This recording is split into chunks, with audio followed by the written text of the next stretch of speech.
British Empire, early 20th century. The British Empire, established over the course of 3 centuries, began in the late 16th century with chartered commercial ventures in sugar and tobacco plantations, slave trading, and missionary activities in North America and the Caribbean islands. During the late 19th and early 20th centuries, the British Empire reached the height of its power, ruling over large parts of Africa, Asia, and North America. The most important possessions of Great Britain, Canada, India, Australia, South Africa, Papua New Guinea, and others form a union of 50 states called the Commonwealth realm. India's boundaries were gradually expanded after the British government took over the administration of India from the English East India Company in 1958. British India eventually came to include what are now the independent countries of Pakistan, Bangladesh, Myanmar, formerly known as Burma, and Sri Lanka, Ceylon.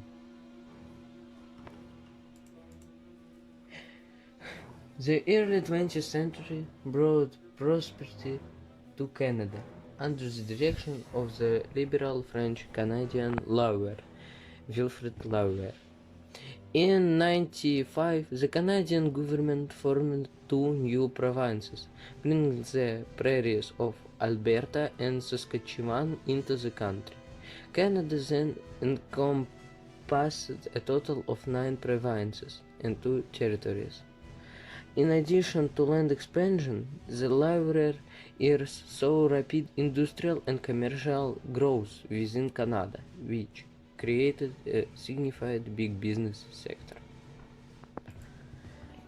British sea captain and explorer Charles Fremantle landed on the southwestern coast of Australia in 1829. Fremantle claimed the entire western part of Australia for Britain. That same year, a group of English settlers established the colony's capital, Perth.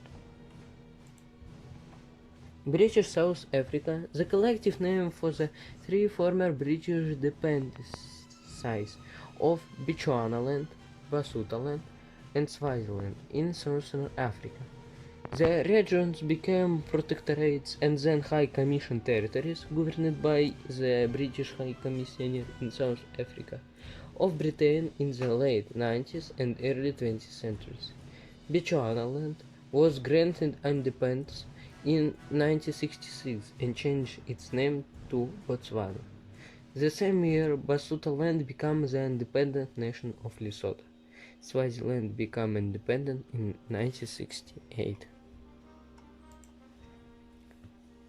British West Africa, 6 former colonial territories of Britain on the coast of West Africa. Britain began established trading posts on West African coast in the 18th century. By the early 20th century, the Gambia, Sierra Leone, the Gold Coast, British Togoland, Nigeria, and the British Cameroon had all been established as British colonies. The Gold Coast and British Togoland, which had been administered together, became the independent country of Ghana in 1957. Nigeria became independent in 1960. In 1961, the northern part of British Cameroon became part of Nigeria, and the southern part joined the newly independent country of Cameroon, which formerly had been administered by France as the French Cameroons. Sierra Leone became an independent country in 1961, the Gambia in 1965. Decolonization.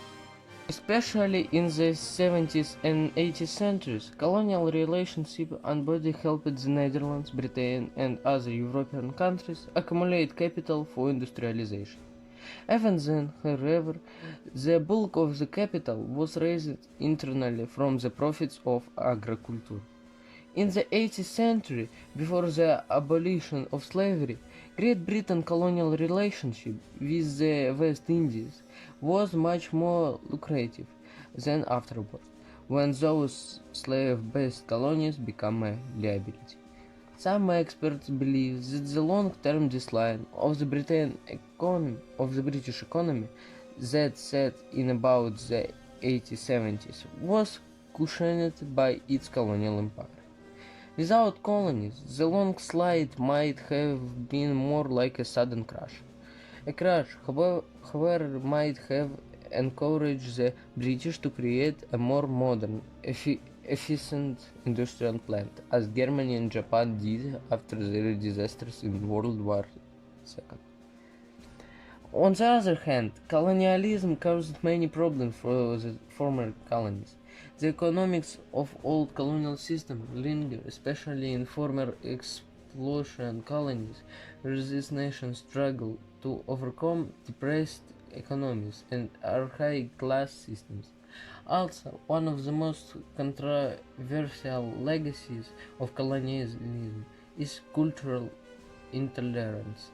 White settlers who conquered non-white peoples often held the attitude that ethnic and cultural differences define some people as superior and others as inferior.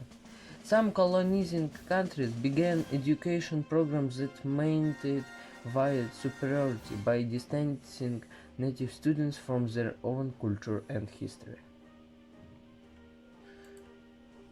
How do people live there now? The question is rather relative. In some colonies in Africa and Asia, a huge number of poor people, but also there are countries in which there are many good resources, minerals rich people. For example, Singapore, Ireland. Result: the British Empire is an amazing country over which the sun does not set. Many Englishmen came to her colony, bringing their culture, customs, languages. This is how the English language got to these colonies.